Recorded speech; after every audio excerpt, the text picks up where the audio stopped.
listening to Disc Review with Matt and Max. Enjoy.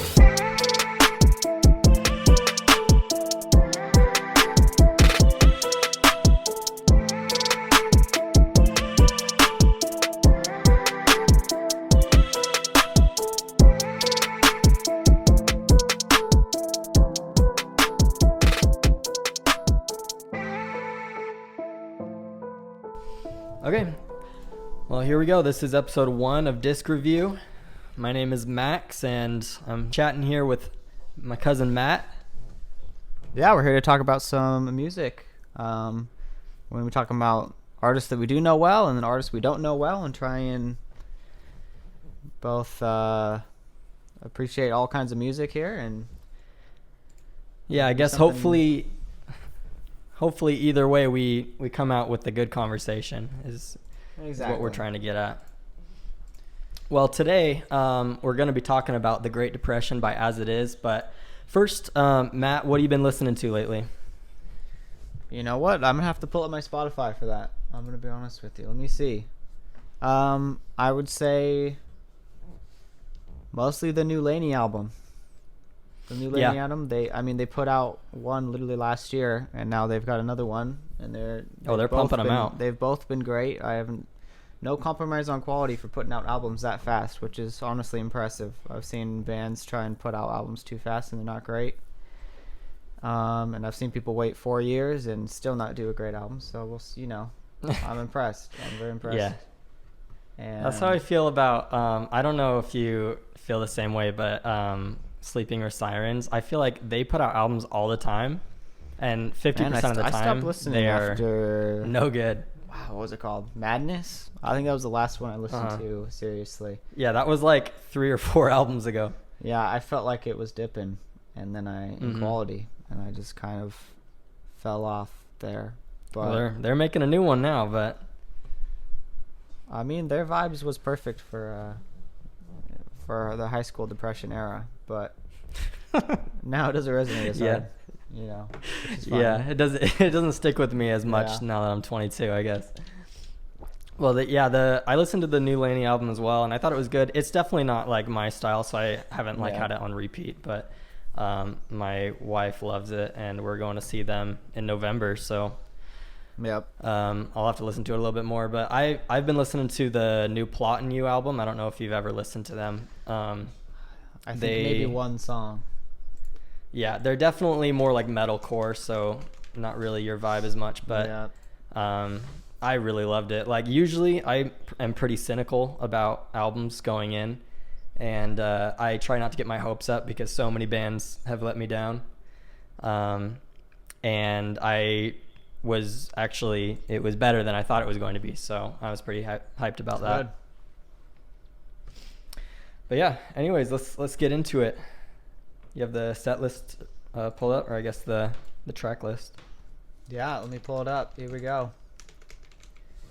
I mean, we've been listening to this band since they first came out with their debut. Yeah. I mean, Well, we to go be way honest, back. I was listening to Patty Walters while he was still on YouTube. I watched his covers as a kid. Yeah. Thought they were really cool. I think they're kind of cringe now, but I thought course, as they were everything pretty does. cool when I was 14. But yeah, I've been a big Patty fan for a while and a big As It Is fan. Yeah, I remember we were hanging out and you went and picked up the first As It Is album, and I was like, I didn't even know who they were. I didn't. But you popped it on. You popped it on the radio. Put the disc in way back when. When you actually had to do that. That was back when we were obsessed with CDs and we would buy them all. I would buy CDs any chance I could. Didn't even matter if I liked the band. I feel like once you become an adult, then you just become vinyl. You just buy vinyls instead. So. Yeah, I have 2 vinyls. They're so expensive. They and I have a million CDs, but my car doesn't even play CDs, so it's kind of out of luck there. But yep, I have plenty left. Yeah, but I mean, this album though is definitely different from their older ones. I mean, this one I think is a huge leap forward. The other albums were great, and each song had its own purpose, but this one came in with a unified vision, and I think its strongest point, and we're going to talk about this track by track, is that it tells a cohesive story. And I think it nails what it's trying to say. And all of the songs are very well written and produced. And it really shows when you're listening. I mean, I was very impressed by this album. I agree. Hopefully my audio didn't just get super weird. My AC just kicked on. But no, I totally agree with you. The themes are consistent throughout the entire album, which is a huge step forward from their other albums. This is a concept record, so it gives it a little bit more depth that way. And I think it's one of the most cohesive concept albums I've listened to. I've listened to quite a few of them, and I think that this one is very consistent in its themes. Yeah. I also wanted to talk about the name, The Great Depression. What is that? What kind of vibe does that give you? I mean, it works twofold. It is the name of the first song off the album, but what I kind of take away in from that song, and we'll kind of segue into that first song here, is it's also talking about the world that the protagonist lives in. They live in a time where the world feels bleak. And yes, it's also talking about just straight up the depression that this character is going to go through here. Right. It also touches on the romanticism that's given to depression in the media. It talks about artists, how they make money off of the depression of others, and not to say that writing sad songs is a bad thing, because I mean every song on this record is super sad. But more just like trying to bank off of others' misery. Oh yeah, the first song is definitely what it's trying to say. I agree. I think that this first song on the record, first of all, it's a great first track. I'm huge about album order. I think it matters. It is so important, and I think that it's totally different from any other song they've ever put out. It's standalone, and it really sets a heavy tone for the rest of the album. Yeah, I mean, I think it doesn't carry the same emotional weight that some of these later tracks are going to hold, but it's got a great chorus. It's fun, and it sets the stage very well. I think it is a perfect intro song to this record. I think that it does its job well. I think it's one of the songs that come back to the least, because it is more of an intro song than some of the real meat of the record comes a little bit later, but I definitely appreciate what it's trying to be. Definitely for the concept album. And you're right. It's not the best song on the record. It's not even lyrically the best, but I do think that it sits at a good point, and it's not as personal as some of the other songs. Some of the other songs gets very personal. This one is more broad. I really like the line towards the end. It says, it's talking about, people artists in general who are trying to romanticize depression and suicide, saying, tell you it's okay to die because we don't give a shit. I think that line is great, and that's what sticks with me the most with that song. Absolutely. I mean, this record is going to talk a lot about suicide, and that is clearly what he's trying to say here. We should not be romanticizing that. That is not something we should be, celebrating. We should be talking about it seriously and having a better discussion, which I think this record provides. Yeah, and they even said in a interview about this record that I was listening to earlier that this album doesn't answer anyone's questions, but it does ask the right questions. It's not meant to give you the answer to what you're looking for, but it's meant to start a discussion. No, I agree. Well, let's move on to the next track, The Wounded World. Yep. It was the lead single, right? Yeah, it was. Yeah, the 3 singles they released were, I think, The Wounded World, The Stigma, and The Reaper. Okay. Yeah, this song, I actually feel like I understand it the least out of all the songs on the record. Yeah. It's pessimistic. It's kind of about how everything in the world is not going right, and it's everyone's fault. Everyone's to blame. You're to blame. I'm to blame. It's not going good. Yeah, I was. It's kind of similar to what I was saying about the last record. It sets the world again. This is another song that's talking about the environment that this person inhabits, and yes, like I said, it's very bleak. And a lot of anger at the world for making them feel this way, and for generally not being in the best state. Yeah. It's definitely a very emo song. Yes. Which is a departure from their punk feel from their other albums. But yeah, this have you seen the music video for this song? Long time ago. Yeah. To be honest, I didn't love any of the music videos that they put out for this record. But the theme of the music video that went with this song was basically a bunch of people are on a tour at a museum looking at stuff from our day before some sort of like apocalyptic thing, and none of them are listening to the tour guide. They're all on their phones. They're not paying attention until eventually he starts screaming at them pretty much about how they're the problem. So I guess take from that what you will. Not my favorite song on the record, to be honest. I agree. It's catchy, but a lot of these are, so. Yeah. I mean, I probably have the least to say about this one. I agree. Yeah. Well, we can move on to The Fire, the Dark. This is I think the riff in this, the guitar riff, is really good in this one. It's really interesting. Yeah, and what I have the most to say, and I'll let you take over the original version, and I want to talk a lot about the reimagined, because that's the one I come back to the most. Sure. Do you want to talk about the reimagined alongside this, or do you want to do it at the end, or how would you like to do it? I'm fine either way. You start here. You start, and I'll decide.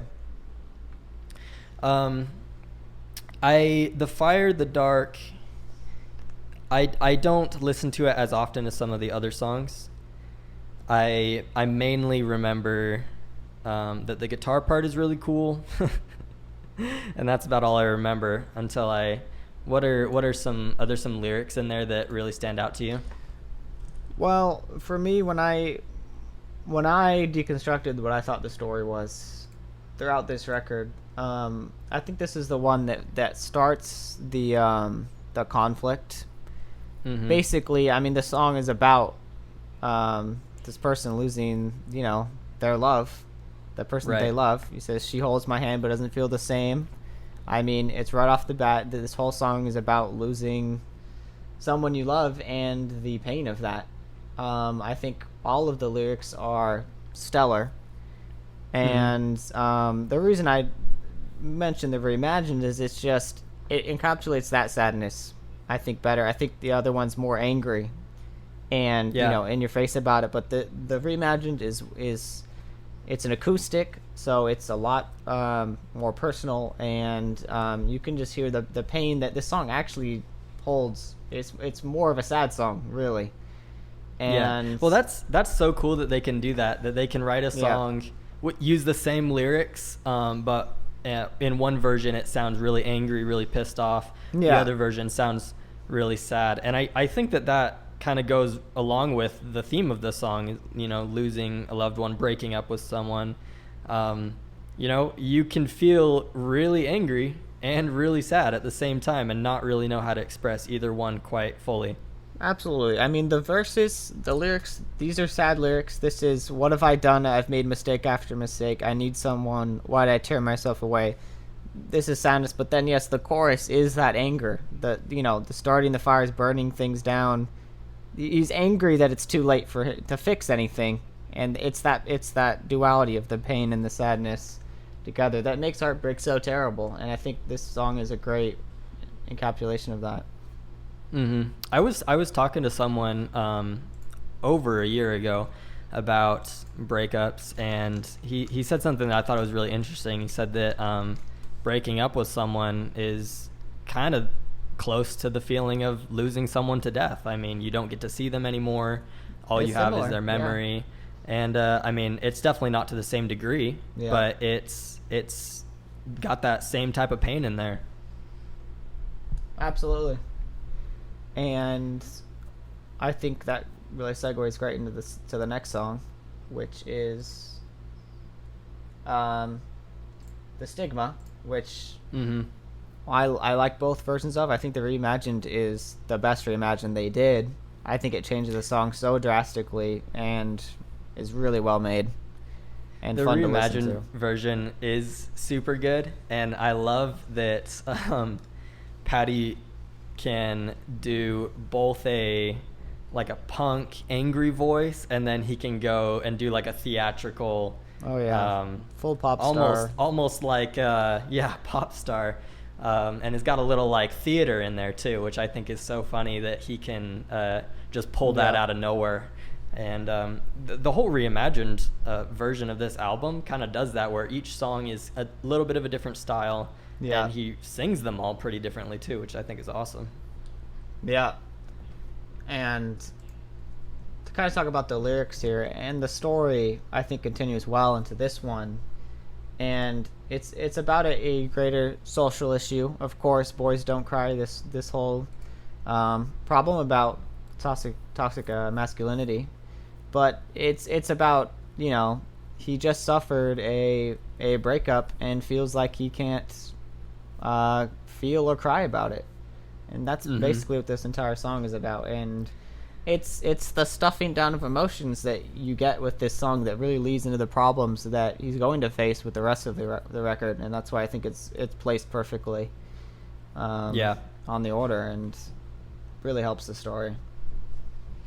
Yeah, this was another one where it was one of the singles. They released it with a music video. And again, I did not like the music video that they put with it. I think the song stands alone without a music video, but the music video definitely made it seem more like, these boys aren't allowed to be who they are. They want to, wear makeup, paint their nails, and there's, not and I was like, but also the song sounds more like what you were saying, where they are, having a hard time, and they feel like they can't express it. They're not allowed to express it. Yeah, I feel like music videos, and this we'll say this a lot, because I feel like music videos always try and push the song, the meaning forward, but also it kind of changes it. Yeah, it's like they had to exaggerate the meaning of the song to make a good music video. Otherwise, you'd just be seeing men crying the entire music video. So I get why they did, but yes, that's not exactly what the song was saying. I mean, to it is, if you expand the theme, yes, but I agree. This song feels written more focused on just this one aspect, but I think it's fair for music video to open it up a little bit to provide a little bit more commentary, because music videos are a different medium. I think I really separate the two. I mean, I think the song and the music video can be very separate, and that's fair. Yeah. Well, I mean, to be fair, I remember what the music video was, and I watched it only one time, 3 years ago, so I guess they did their job. There's tons of music videos that I've seen way more recently that I couldn't tell you a single thing about, so. I agree. Yeah. The next one is The Handwritten Letter, and this song is really the only song on the record that goes back to their pop punk roots. I think that sounds It's a lot classic. like a song that you could pull from either of their previous records. And I think that's kind of a good thing in the sense that this is a very refined version of what they've done in the past. I think it's put together so well, and every single line is catchy and is written very well. I think this is just a great example of classic as it is. Yeah, I mean, I think that artists don't really owe their fans anything, but they kind of do a little bit. You know what I'm saying? Like, they didn't have to put something in there for the older fans, but they did anyways. A song that is saying, hey, if you don't like the new style that we're going for here, here's a little taste of what you came here for. Here's some of the older sound that we still love to do, but that's not the sound that we're going to stick to, which I think is nice. Yeah, I agree. I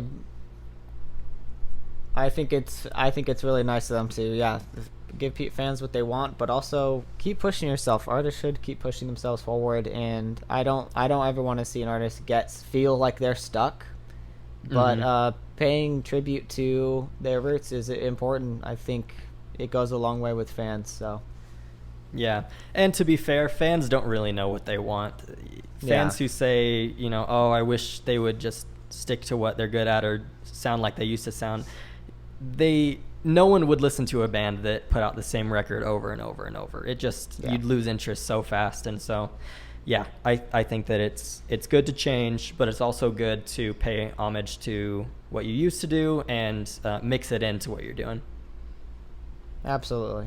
And I love coming back to the through line on this record, and I just wanted to mention I feel like this song continues the story very well. To me, he's talking about a letter. I mean, whether or not this letter is actually handoff, it's written to just kind of plea to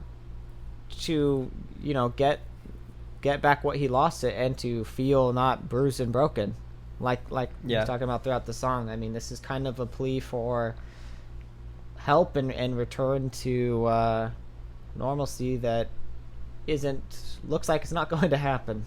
Right. And he kind of knows this, and it's just a progression down, this bleak path that he's going. Mm-hmm. Yeah, I really like the line, a fresh coat of paint inside my coffin, so it feels like home. Such a clever line. It's clever lines like that makes As It Is, yes, a powerhouse for writing pop punk lyrics. Absolutely. That one stands out. I mean, clearly the most memorable line probably on the record. That one hits home. Yeah. Well, you have anything else you want to say about that one? No, I think we're ready to move on. All right. Well, the next track is The Reaper, which is one of my favorite. Oh, you skipped one. The question, the answer. Oh, you're right. I did skip one. Yeah, let's talk about that one. I love this song. To me, it's the masterpiece of the record. It's got it's very different in format and production than the rest of the record, but I think it resonates strong emotionally. Yeah, it's this along with the Hurt, the Hope are the softest songs for sure. Yeah. Is this your favorite song, or is this you just think that it's the most well done? What do you it's think? the one I've listened to the most for sure.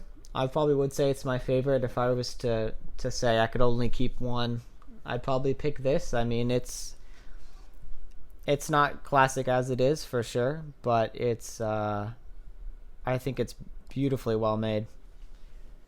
Yeah, I do like it. It's I don't listen to it as much because I like the Hurt, the Hope so much, and so when I go for a softer As It Is song, I definitely go towards that one. But it is a great song. I mean, everybody can have their favorite, and that's perfectly fair. I think what I like about this song is I mean, thematically, it's very profound. I mean, talking about the kind of questions that everyone asked here. It's how does it end? Where do we go? Show me how it ends in the ground or in the clouds. I mean, it's a different kind of pain that people don't always talk about on songs. Most are just about love. That's the main topic on music, but this is about existential questions. And I think to continue on to the story, I mean, since we've talked about what the one of the topics of this record is ending your life, he's talking about contemplating, well, I don't know where this goes, and that scares them. And especially as they are considering this horrible thing. It's sad to watch them go through this song. Yeah. My favorite line from this song is towards the end where he says, "Say goodnight, tired eyes, say goodnight one last time."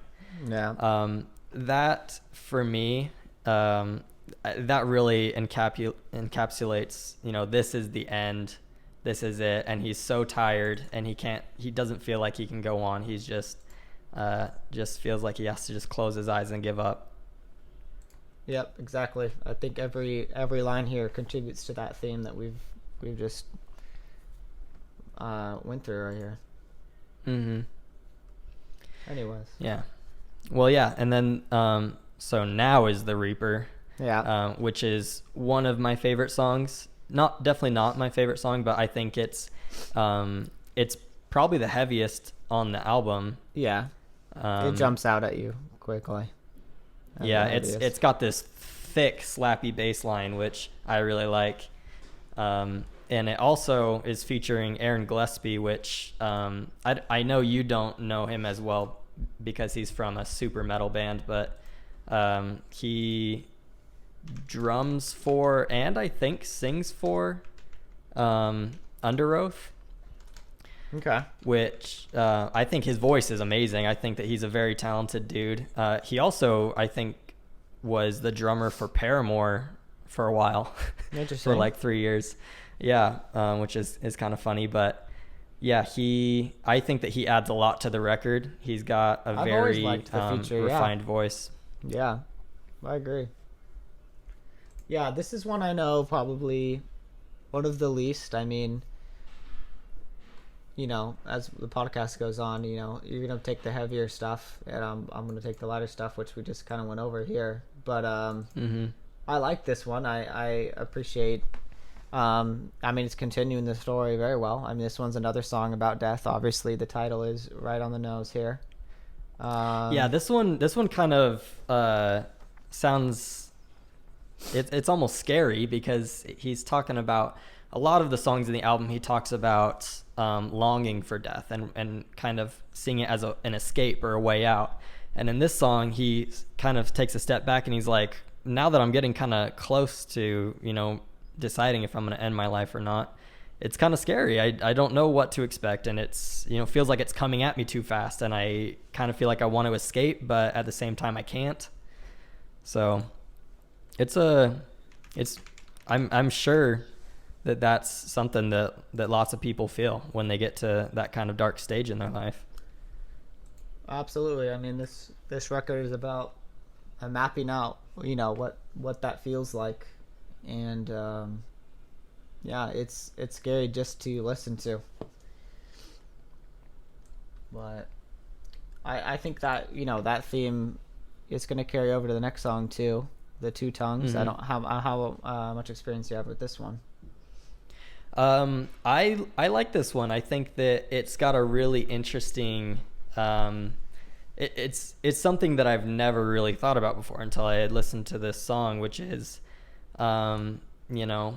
if you are contemplating suicide, how much pain you must be going through deciding between the things that actually do bring you joy in life, like your loved ones, and ending your pain. It's a huge decision that is very polarizing in this song. Yeah, I mean, I don't have as much experience with the original, but I absolutely love the reimagined. I think that it's super unique in production, and I think it allows you to just connect with the lyrics a little better than the heavier version. That's why I always gravitate toward this one if I'm ever listening to through the record.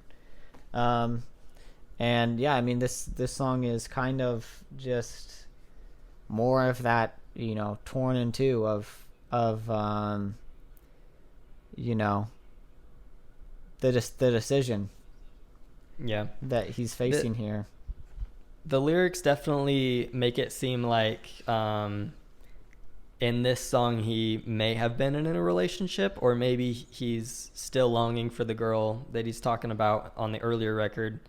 But he talks about, if I go through with this, I have to leave her behind, and that he has a really hard time accepting that. Yeah, I think that I can't know every intention on writing, but I think that still aligns. I think that he clearly hasn't moved on from what happened earlier in the record. So even if he's talking about her or not, I think it works. But yeah, I mean, he's torn between the really dark imagery used to describe death here again. The screaming at him and the temptation of it, and screaming salvation. That goes hand in hand with that. Is the imagery of this song I think is really, really well done. I think that's where this one shines in its execution. Yeah, the imagery is really great. Even in the chorus, her voice like a sunrise, his voice like temptation. Yeah, I really like that. Yeah. The very beginning of this song, it plays a clip of something. I looked it up, but I was not able to find what it is. Do you have any idea? I never had any idea. No. Yeah, it's like it sounds really old and like really distorted, and I can't even make out what it's saying. But I've always thought it was kind of funny and kind of interesting. It fits the aesthetic of the album, of this kind of old timey, and they kind of do that in Reimagined. They get some styles that are similar to that. So that seems to be an as it is theme, kind of looking back on the past times. I mean, this album's called The Great Depression, has nothing to do with the historical time period, but still a really interesting. The album cover shows that arrow going down, symbolic of like the stock market crashing, or like the housing market, or it's your pulling life from that crashing down, So I thought that was really interesting. And then in their last album, of course, is very like 50s-esque with the newt in the album cover. So it is definitely something they like to do. Yeah, I agree. Anyways, that's all I have to say on that one. Yeah, me too. Well, the next one is The Truth I'll Never Tell. And this one is, to me, a lot like The Stigma. It's a lot about you don't feel like you can tell anyone how you're really feeling. You feel like you're not allowed to, like culturally or socially. It's not accepted to show weakness or show that you aren't okay, and so you just pretend, and it's the truth that you'll never tell anybody. I mean, absolutely. I mean, this is the same theme. I think this one is it's less focused on that gendered issue from earlier. This one is just the wide it's widely not accepted to talk about how you're feeling at all, really. If these are dark thoughts, it's like he says, don't want to bring you down. That is how people feel. They feel like if they mention it, they're gonna bring people down, and that's not what they want to be hearing. So, and it kind of just talks about how this has been going on for a long time, and you can still go through the motions. I organized the kitchen shelf, but I've been dwelling on my mental health. You can go through the motions and still be dealing with this hidden secret issue that people aren't going to know about because they can't talk about it. And I think that just helps the theme. Yeah. I like the bridge of the song where he Absolutely. says, I'll say that I'm not better yet, or I'll tell you, I'm still doing bad, and that's what he's afraid of. Is he's afraid to tell people that and then have them feel upset or annoyed or leave, and be like, really, you're still not better, and so I think that line really stuck out to me. Yeah, I think the bridge is the highlight of this song, and probably the best bridge on the record. It sticks with you, the melody and the lyrics. Mm-hmm. Well, it also makes me think, going back to the beginning of the album where he talks about going through a breakup and losing the person that he loves. It makes me wonder if maybe the reason for that was his unchecked mental health. If he, if that was the reason why it ended, and now he's still dealing with that trauma of, well, if I tell more people about how I'm feeling, maybe they'll leave too. Yeah, I think that is that's a great insight. Yeah.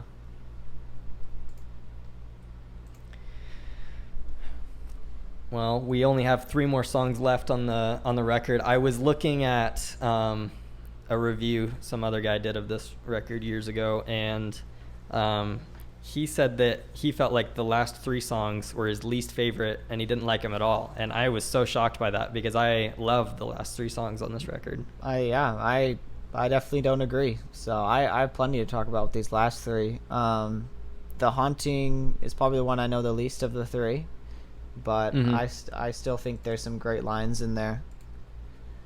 Yeah. Well, The Haunting is interesting because I can't really tell you what most of the song is about, but I remember the ending, and it's probably for the same reason that you remember the ending, because we both we both have sisters, and Patty likes to talk about his sister in a couple of his songs he did on the last record. So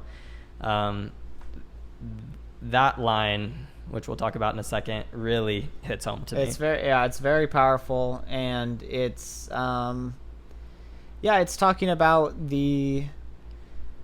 what happens after death with the memories that and the people you leave behind, and what they're going to remember about you, and how that affects them. The grief that they're going to go through. This action doesn't just affect you. You're mostly leaving the pain with everyone else, and everyone else has to deal with it.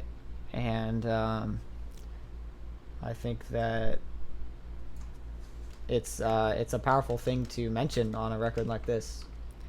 Yeah, the line, if you're not familiar with the song, is, "Can you feel your sister staring at your grave? Would you take it back if you could see her face?" And I mean, even just saying it now, that gives me chills, to be honest. Yeah, absolutely. I mean, that I think that's a big message they kind of wanted to drive home, is feeling this way is valid, and you should be able to get help, but this is not help. This is just putting the pain on everyone else. And I hope, I mean, this record wants society to keep opening up and let people talk about this, so this doesn't happen as often or at all. Hopefully one day. And I mean, like, no matter what you believe about what happens after you die, I feel like that the end result is that no one really wins with suicide. The pain is it's real, and it's still here there now. Or it's transferred. It doesn't go away.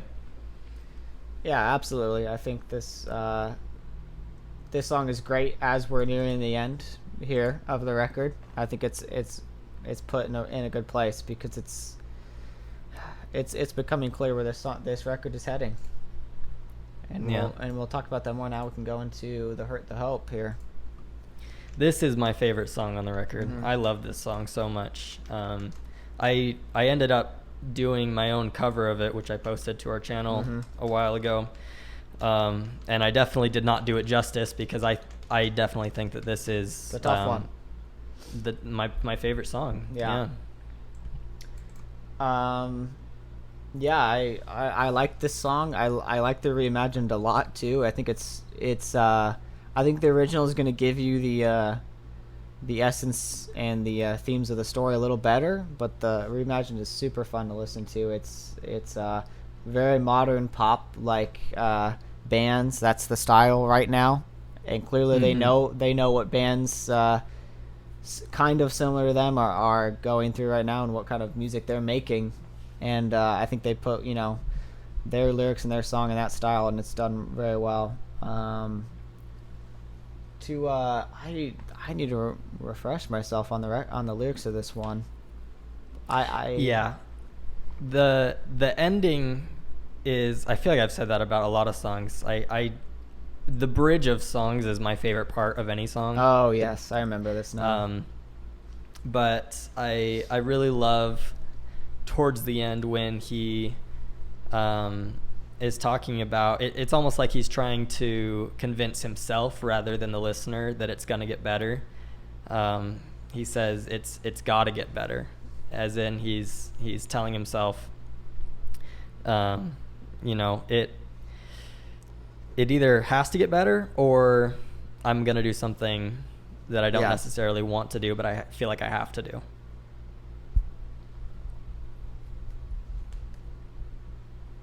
Yeah, you cut out there for a second, so hopefully I got everything you said. But yeah, I mean, you have to have this optimism to get out of this rut that he's found himself in. You have to be able to tell yourself it's got to get better, and it will. It always does. And it's that, we're talking about the title, The Hurt, the Hope. It's that hope that can get you through the hurt. You need it. It is essential. And this one feels like a bit of relief from the pessimism that's been running through the themes of this record. This one seems like it wants to it really wants you to feel uplifted, especially during that bridge. Yeah, I think the title of the song kind of gives you a roadmap of what the song is going to look like, because the beginning, it's definitely focusing on that hurt. It's still dark, it's still sad, and then towards the end it starts to pick up, and there is a lot of hope in not only the lyrics but the sound of it too. Yeah, absolutely. I think this is another powerful song on the record, and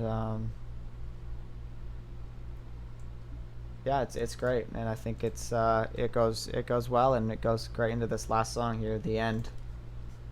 Yep. The end is very, to me, seems very ambiguous. You can kind of take from it. You can take it whatever direction you want to go with it. For me, listening to it, I kind of took the darker of two routes. To me, it sounds very much in this song like it really is the end for this character, and that they have unfortunately ended their life.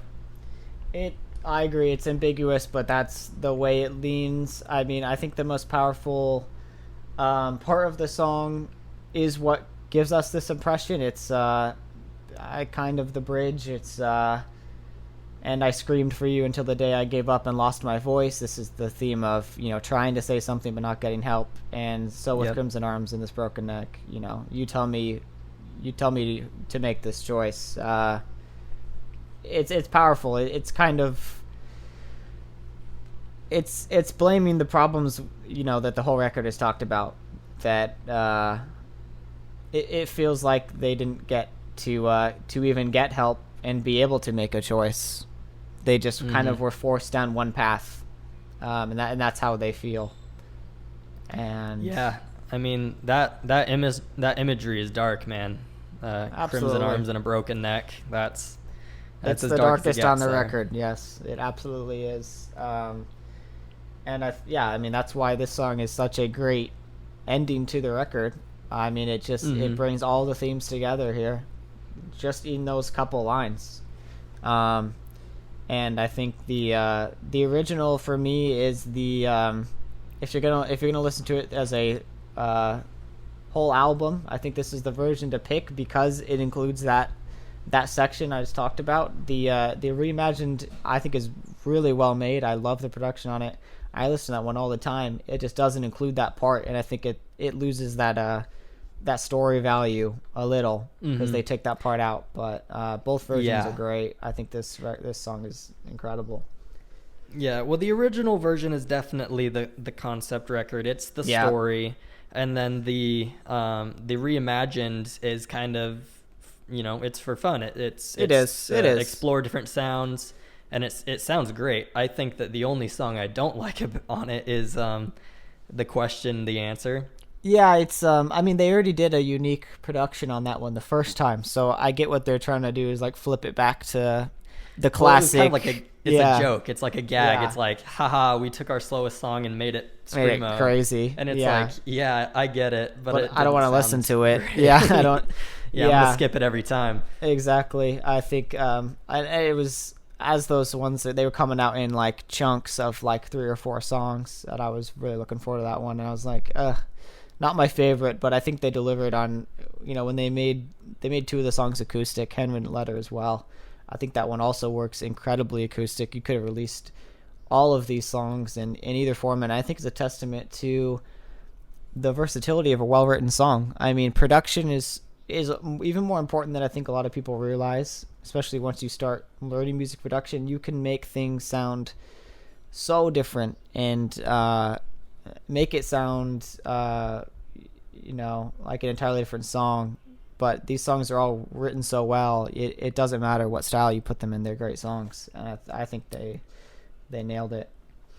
Yeah, it passes the acoustic challenge, or the acoustic test, whatever it's called, where it doesn't really matter how you play it. You could play it with just you and an acoustic guitar singing it, and it'll still sound good. That's the testament of a good song.